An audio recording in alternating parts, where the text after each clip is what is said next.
Later on, Megan got home from school and I managed to say hello. Oh, yeah, pleased to meet you. Joe. I love her accent. Just meeting her, she seemed really nice right off the bat. How was school? There was 3 finals today. Megan is 17 years old, and I know she doesn't have the best relationship with her dad, but I wanted to know how she felt about it. Hi. Let me talk to you while we've got no interruptions. What's that like then, your relationship with Dad? We don't usually talk, so it's not very understanding. I don't like talking to him because he doesn't grasp what I'm trying to say. He likes twisting it around, which really irritates the crap out of me. What do you need from your dad, Megan? I don't really want anything from him. But he's going away, and he's going to be gone for 1.5 years. And if I could turn around and say to you that I could make a difference in being able to change your relationship with your dad, what would it be? I don't know if anything could change. He's one of the most stubborn people.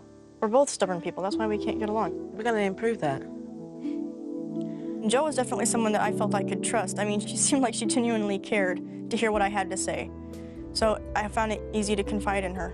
See you later. Megan's relationship with her dad clearly needs a lot of work, but I'm committed in making sure that before I leave, these guys are talking to one another, and more importantly, before Dad goes off. We're going to say one thing, OK? Something really nice, in a nice tone of voice, and we're going to take turns in doing it. I set the example by passing comment to Cheryl. Cheryl, you're a fantastic listener, and I love those inky freckles on your nose and your cheeks. Riley, you're a very good dancer. Kenzie, I like your hair. OK, Daddy, your turn.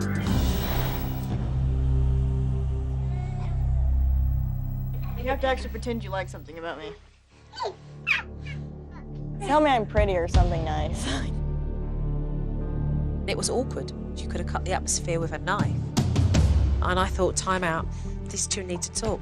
Come with me, come with me. Take a pew.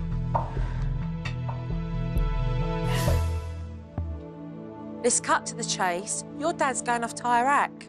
He's going to be away for 1.5 years. Life's too short, and I want you guys just to sit and talk about what you feel needs to be resolved.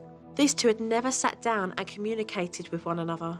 So right away, all of Megan's built-up emotions just started to pour out. I don't even know how I'm supposed to feel about you leaving.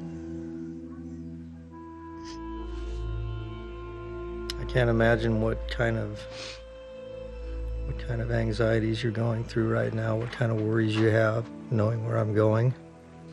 I mean, that just tops off everything else that I worry about and think about all the time. I mean, and as nice as it would be to go and, you know, talk to you, I can't, because every time I tell you that, oh, I made this choice and it kind of wasn't the best one, it's, oh my God, what a bad kid I am, and that's not fair. That's not the message I'm trying to give you. If I disagree with the choice you make, it doesn't mean that I think you're a bad kid. I have to hope that everything I've taught you about life is going to apply. You know you will always be my baby girl. Sometimes I wonder.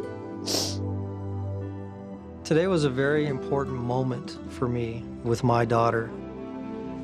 Megan and I both said things to each other that needed to be said for a long time. And if they didn't get said today, weren't going to be said. Love you. I love you too.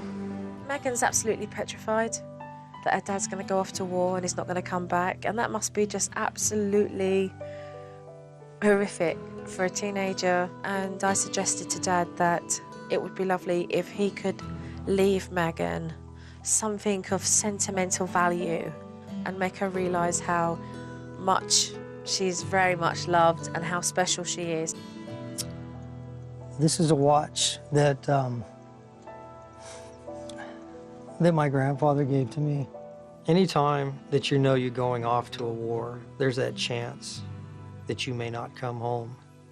And so for me, this was a terrific opportunity, knowing that this may be the last chance that I ever get to get it right.